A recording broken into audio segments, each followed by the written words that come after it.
Happy New Year. If you guys like American cars, you're in the right place. This video is going to show you everything to get excited for in 2025 from Ford, Chevy, Dodge, all their derivative brands, even the electric automakers like Tesla and Lucid, for example. Guys, make sure you hit that like button. I'd really appreciate it. Make sure you subscribe, because if you missed my first video, which is the Japanese cars of 2025, check that out. The Korean cars of 2025, check that out.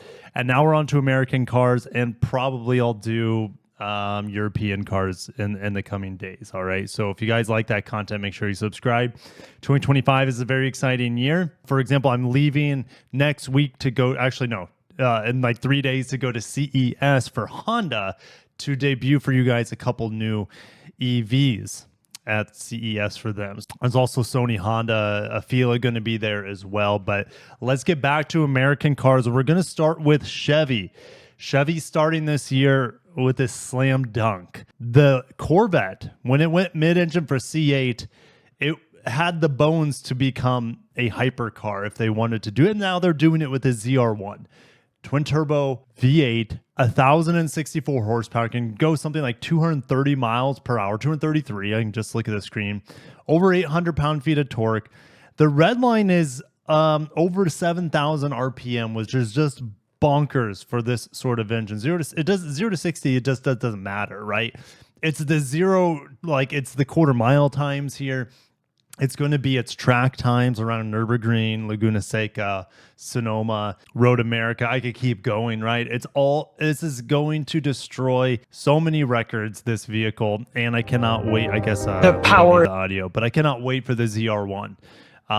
It's just a pure flex, and I see C8s daily. I've already seen like 3 or 4 this morning. So this thing, I see Z06s weekly on this new C8. So the ZR1, I'm sure I will see very, very soon where I live. I see Ferraris on the daily. So this thing is going to really entice those boomers with all that money, right? It's going to be awesome. And we need to keep moving, because I could spend all day talking about this vehicle, but we need to keep moving. What else does Chevy have coming for 2025? Well, this is now available. It's available for pre-order. The EV Blazer SS, 0 to 60 in 3.4 seconds with the wide open watts mode. Big screen on the inside. It's all right. You could kind of get a similar version of this if you looked at the Acura ZDX, right? But this I believe is going to be built in Mexico. The ZDX and the Lyric are built in Spring Hill, Tennessee. So it's good that it's finally going to be available, because the LT and RS have already been available. What else for Chevy? Well, the EV Silverado is getting a Trail Boss in 2025, so more ground clearance, big tires, smaller wheels. I think I've only seen 2 on the road. One was in California before it became a passenger vehicle. It was still in the commercial status. It was the only way you could get them initially. And I've seen one other one here in Southwest Florida, the Silverado EV. I see Cybertrucks all the time. Actually, Ford F-150 Lightnings, I'm sure I've seen quite a few, but they don't look radical. Like, this is fairly radical in the Cybertruck. Obviously, you're going to see it from a mile away. So anyways, that's about it for Chevy. I could be wrong, but let me know if I missed something for Chevy. But we're moving on to a luxury brand of Chevy. Here's a new Vistique. Vistique. Their names are a bit ridiculous, but you could probably spell ridiculous in this case with a Q. 300 miles of range, 3-row SUV, fully electric, 615 horsepower. I mean, super fast. This thing, you could say, is going to compete directly with the Kia EV9 GT with the amount of power and acceleration it has. All right. Maybe this might actually be faster than the EV9 GT. Now, the charging rate on DC is not that impressive, but I found the AC charging at 19.2 kilowatts. That's some of the highest I've seen on AC level 2 charging. Of course, you need to have one installed in your house that can handle that sort of amps, but pretty cool. I think it's going to do well for them. It should be a much better vehicle than the XT6. Oh, and it starts, no big deal. It starts at $77,000 US dollars. But I drove the EV9 this year, fully loaded, non-GT, and it didn't have 300 miles of range, and it wasn't this quick. So maybe they're onto something. But again, like the tax credit thing, well, this one's equipped at almost $100,000, but the tax credits are going to be likely destroyed by the next administration. So EVs are just going to have even a tougher go round. I would think without the EV tax credit. All right, Escalade IQ. Now it came out in 2024, the IQ, but for Cadillac they do things big. And so we're going to have the IQL, the extended wheelbase. Other than that, I don't know if they're going to put more batteries in here. I highly doubt it. It's just probably going to be more cargo capacity in the back end, so you can put more junk in that trunk. All right, but lots of screens here. That's becoming the trend. It's a trend in China right now, and it's taking over more screen. They think more screen is more luxury, and I'm telling you, it's not more luxury. All right, I look at a screen all day long. I have lots of screen space for functionality. The screens for me are my workplace. And a car, they're trying to like entertain you with the amount of screens, and I'm not sold. I'd rather have nice plush materials on the dash than customizable bright screens. So anyways, that's just my 2 cents. We'll keep moving. Also, I guess we can move on to GMC. That's all I have for Cadillac. So new Vistique, and Escalade long electric long version. For GMC, the Terrain is getting a couple more trim levels. I just drove a sister vehicle to the Terrain and the Equinox non-EV, and I thought it was extremely comfortable. It rode really nicely. It's pretty slow, but it was all right. It's fine. All right, but they're getting the AT4, which is going to be more off-road focused, and the Denali, which is going to be obviously luxury focused. All right, so I mean, the active trim of the Equinox that I had was around $40,000. So, yeah. Anyways, the Denali elevation is probably, the Denali Terrain here is going to be well over $40,000. Not going to be worth it. Also, what else do we have? I think, the Sierra EV. We already talked about the Silverado EV. The Sierra EV should be getting more trim levels, more affordable trim levels. But yeah, whatever. Most people are buying Cybertrucks if they want electric trucks, or Rivians in my area anyways. That's just personal observation. Let's move on to Buick, which was the thing with Buick. It's just so crazy. It's like they were once like one of the most American brands, and then due to their success in China, they become essentially completely Asian brand. The Envista, it's not a bad, it's fine. The Encore GX, I haven't driven one. I don't know why it's priced so much more.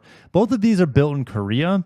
The Envision's built in China. The Enclave is built in around Detroit. So there's only one vehicle in the Buick lineup, and the Enclave got a redesign this year, right, for 2024. 2025 model year, but in the calendar year of 2024. But other than the Enclave, the rest of them are Asian cars in a traditional American brand. All right, so it's a bit strange. Now, I don't think I have anything coming for Buick in 2025. They could absolutely bring an EV in from China, but not with the EV taxes that are going on. So that's not going to happen. Never mind. Now, Buick does want to be electrified like most General Motors products. Just the timeline keeps getting grayer and grayer. But they have this flagship Wildcat EV, which has a roofline of the now discontinued GTR. It's a very similar roofline. I mean, I don't know, whatever. I don't have, like, what are they trying to make Buick? A performance brand now that Pontiac is gone? I have no idea. They're just trying to get some attention in the Buick brand. And don't get me wrong, this is a more enticing vehicle than those Jaguar rebranded Monopoly cars. Like this actually looks kind of cool. The front end doesn't look quite right to me. These headlights look a little off, but the roof line and the body lines look pretty neat. But it's not coming in 2025. So let's keep moving. Let's get into Ford. Ford has a refreshed Expedition. It also has this new, what do they call it? The new Tremor build to it. So more ground clearance, more rugged tires, that sort of thing. But it's really just a refresh, newer. But you can see the old model down below.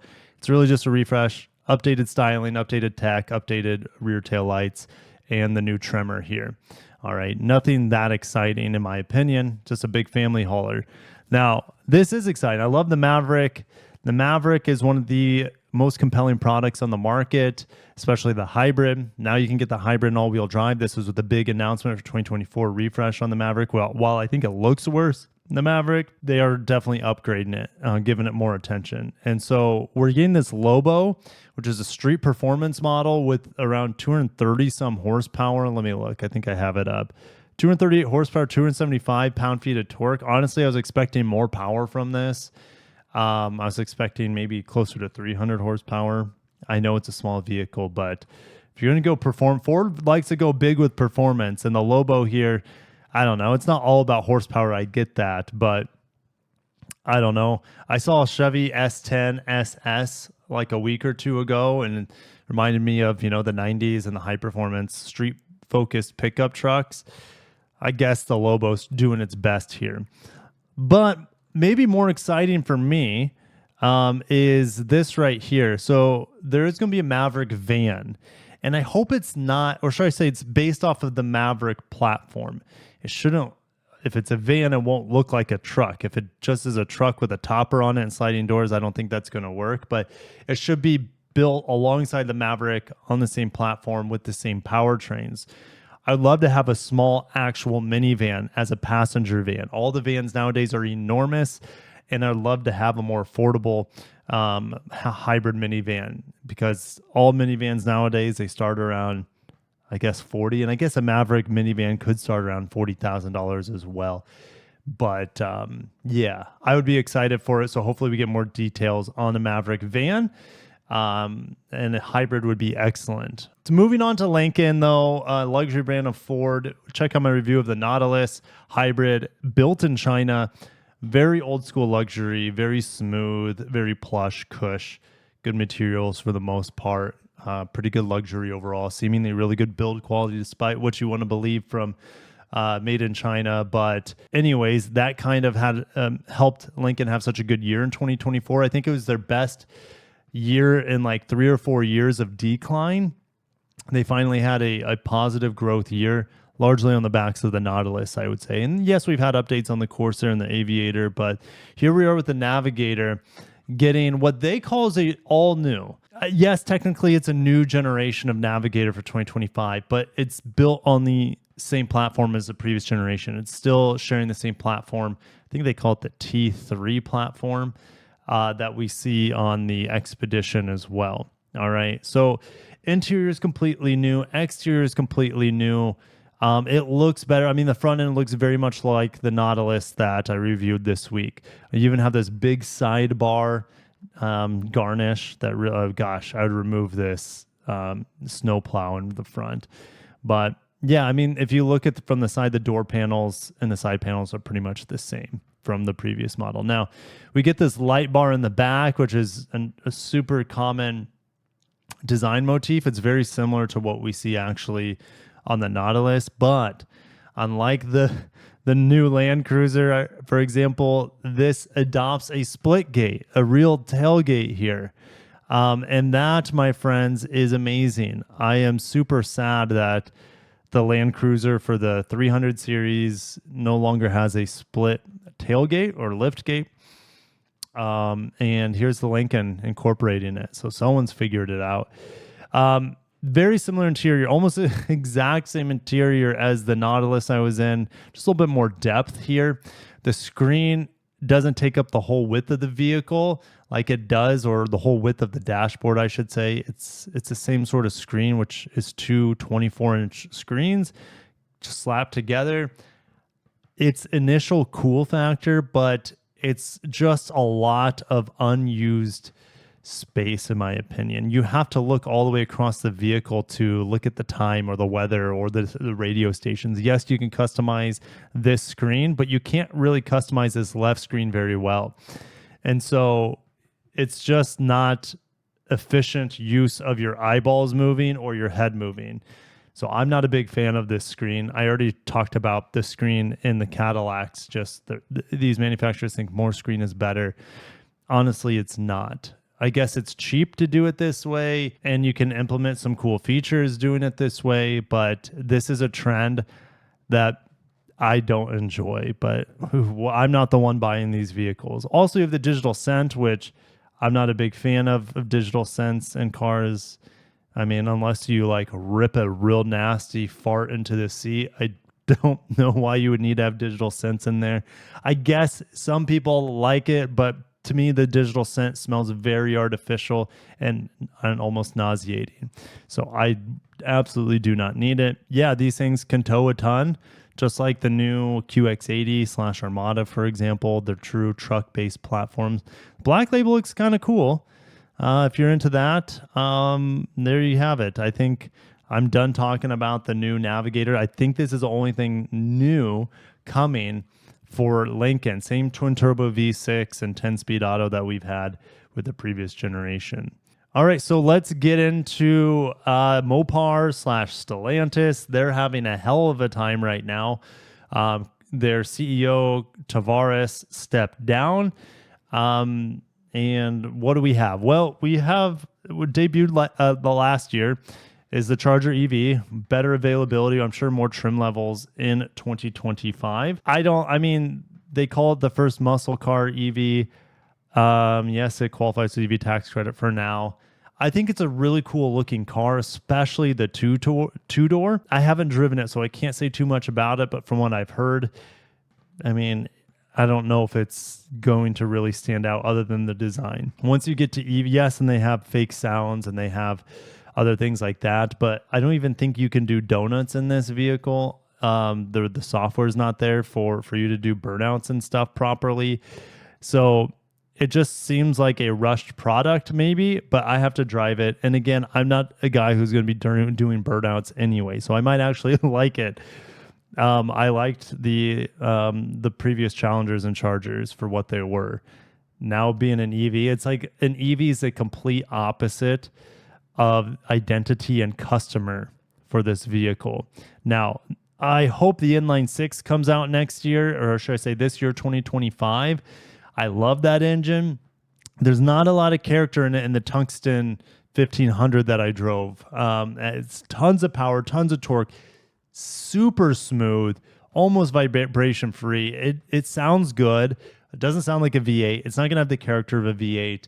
And who knows? Dodge planned an escape route on this platform. I almost guarantee for them to be able to fit a Hemi in here. All right. And if emission regulations change with the next administration, Hemi is going to go back in here, hopefully at a more affordable price compared to the electric versions. So, but let's keep moving on from the new Charger fully electric right now. Let's get into a couple new products from Jeep. We have the new Jeep Recon. This should be coming, fingers crossed, in 2025. It's said expected in 2024. Not that I'm aware of. I love the looks of the Jeep Recon. It looks like a mini Hummer to me. I know that's a GMC product, but that's what this looks like. I love how boxy it is. Also, the Wagoneer S. I don't even know. Is this available now? Yeah, looking at availability. I mean, there's price drops on these things, but maybe they're just baking in the EV tax credit in the Wagoneer S. I have not seen one on the streets yet that I can think of, so it seems like more of a early 2025 availability for this $70,000+ EV from Jeep. And are Jeep buyers really into EVs? I'm not sure. Yes, there's the plug-in hybrids, and I think Jeep buyers would rather have a really good plug-in hybrid than a full EV, but I don't know. I'm not a Jeep buyer at this point in my life, but this Jeep Recon looks incredible. It reminds me of the baby Land Cruiser that we won't be getting stateside, but this is full EV, and the baby Land Cruiser is going to have different powertrains, obviously internal combustion from Toyota. But this, to me, could really move the needle for Jeep and their EVs. So it's probably the most exciting product for Jeep next year. Now, There's supposed to be a replacement for the Cherokee, a full hybrid. I don't know anything about it, but hybrids are very, very popular right now. So the more hybrids Jeep can produce, probably the better. And maybe Jeep will put an extended range EV in here, which I don't think I have the Ram Charger picked up. So the Ram Charger is coming next year, or should I say in 2025, while the REV 1500, the fully electric Ram, is coming, I believe, in 2026. But this thing has 690 miles of range, which is probably close to a lot of diesel trucks out there. I mean, shoot. I mean, you can put your own fuel tanks in the bed, though, on a diesel, and you can have like unlimited range, essentially. Great towing. Obviously, your range will plummet in towing. Good payload, 663 horsepower. So this is an extended range EV. You have a 92 kilowatt hour battery, which is like the same size of battery, something that you see like almost like in a Kia EV9, for example. You have a 130 kilowatt generator connected to the 3.6 liter Pentastar V6. There's no transmission in here. Hyundai's working on technology like this. Toyota's working on technology like this. The Chinese have essentially perfected this, especially BYD. You can look at Li Auto as well with their extended range EVs.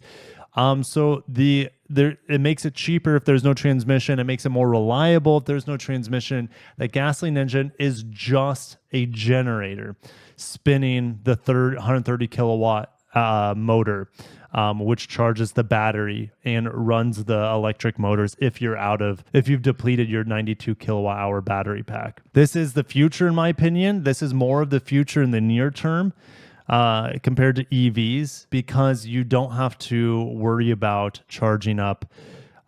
Instead, you could just fill up your car if you're on a long trip. All right. And if you're just driving around town most of the time, then you can just drive your EV. Now, some people might say, why don't you just buy a cheap EV for in and around town, and then buy a normal gasoline vehicle for long trips? I get that. I mean, it's good to have more options. And I think extended range EVs are going to fit a lot more people's lifestyles in the pickup truck segment, possibly, than just EV pickup trucks. So it's going to be quick, capable, good range. You can charge it and get crazy efficiency compared to just gasoline. Actually, when you're talking about this, when you have this large of a battery pack and the added weight of a V6, you're really not getting that much more efficiency than, let's say, a hybrid pickup truck, because it just weighs so much.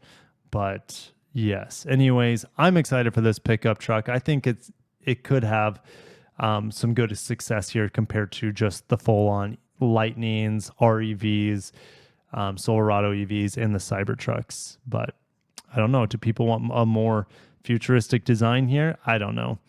Let's move on. I think that's all I have for Mopar / Stellantis, Chrysler, Dodge. There's nothing for Chrysler. Chrysler should just kill the brand. They might just kill the Chrysler brand altogether. But let's get into the electric brands here. We're talking about like, it's so crazy how many models we've talked about so far from the traditional automakers have been electric. All right, I didn't talk that much about Ford because Ford has really postponed their electric next-gen platforms and products. All right, so let's get into Tesla. Tesla last year refreshed the Model 3. Still not selling that great. Tesla actually had a year-over-year drop in sales in the United States. Globally, I'm not so sure, but they also had a year-over-year drop in sales in Europe. I think they're only up in their major market in China. All right, so we had a refresh Model 3 last year. We should get a refresh. They call it the Juniper Model Y this year. Same sort of updates, small efficiency gains, but you'll see the same sort of headlights here on the Model Y and maybe the same sort of interior updates on the Model Y. Nothing really to get too excited about. Now, there's still talks, and I don't know if I believe it or not, there's still talks for Tesla to offer in 2025 an entry-level model, maybe a stripped-out Model Y with LFP batteries. I don't know what to believe, and I don't know if it's coming. And some people are saying it's called the Model Q, entry-level Tesla in 2025. I'll see it when I believe it. The last what was it, cyber taxi event.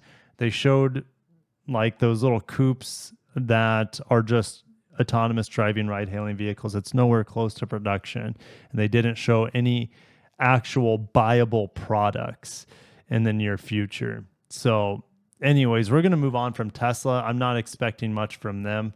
What like really the things from Tesla to expect is from Elon. If you want to talk about his effect on the automobile industry, he's in favor for killing the EV tax credit, which in theory will hurt his brand, but it'll hurt the other EV automakers worse. So maybe that's his the philosophy there. He wants to deregulate a lot of things in the automotive industry and in the United States. For better, for worse, time will tell. It's going to be a nothing burger for Rivian this year. Maybe they reduce prices. They're already losing tons of money on all their models, which is just the T and the S, the R1T, R1S. There's not going to be anything coming for 2026 for Rivian. 2025. 2026 was supposed to be the R2, which I thought I had the R2 up. Oh, it is. The R2 is playing right here. The R2 is not coming out even in 2026. It's probably going to be delayed to 2028 as they can't figure out that plant and the production down in Georgia, I believe. So this is just like a high hopes vehicle, and there should be nothing coming from Rivian unless, I mean, maybe more availability of like the Amazon trucks, which I've seen actually some in my area, and they look kind of cool and cute, the delivery vans. But yeah, it's just going to continue R1S, R1T, and maybe they can start making money on their vehicles. I highly doubt it. The vehicle that I just pulled up is the Lucid Gravity. This debuted at the LA Auto Show last year. I was very impressed with it. It's essentially like a EV minivan crossover thing. It's huge. Up to 450 miles of range, tons of cargo space. I love the looks of it. I think it looks very futuristic. I like how the Lucid sedan, the Lucid Air looks. This thing should sell well, but initially, I think here we go. I think initially, they'll order late 2025. Oh, no, that's the touring model. That's a cheaper model for around 80,000. But now you can get the essentially $100,000 Lucid Gravity. I'm sure I'll start seeing these in my area. I see lots of Lucid Airs in my area. Yeah, the problem is, again, with Lucid, is they're not making money on their vehicles. They're losing thousands of dollars. Up to 828 horsepower. Geez, holy smokes. That is mind-blowing. Does this have all-wheel steering? I wouldn't be surprised. You also have adjustable air suspension. Now, this is digital screen done right.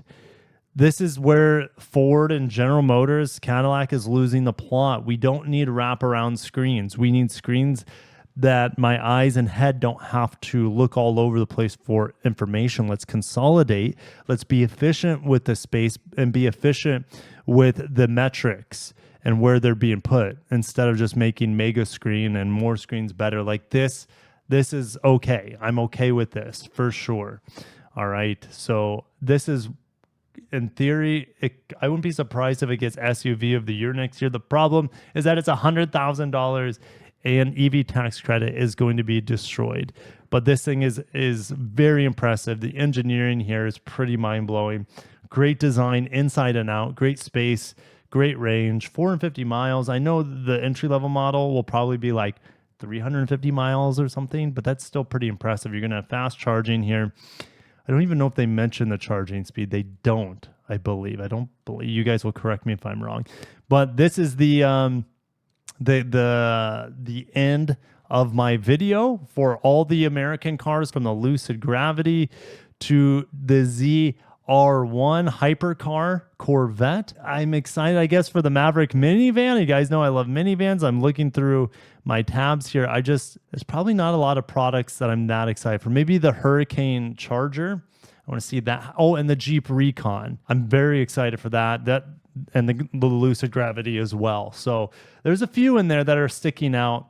So I'll see you guys in the comments. Thank you for watching. and let me know what you are most excited for coming from the American automakers, or are you more excited for something like the new RAV4, the new CX-5 coming from the Japanese automakers, or something like the new Palisade or Telluride coming from the Korean manufacturers? So a lot of good product coming in 2025, and it's going to be a roller coaster ride. We'll see how the EV uptake is going to be. We'll see how the emissions regulations change. EPA gets possibly like power taken away from the EPA. We'll see EV tax credit likely be dissolved. It's going to be, regardless of what your belief is on EVs, it's going to be a very entertaining and intriguing year for EVs stateside as the new presidential cabinet gets in and Trump gets in. So thank you guys for watching. I'll catch you in the next one. Yeah, American cars. A lot of them are made elsewhere nowadays. I think Honda and Tesla are actually the most American-made vehicles, technically by components and labor. It's just, yeah, there you have it. I'll catch you guys in the next one. Peace out.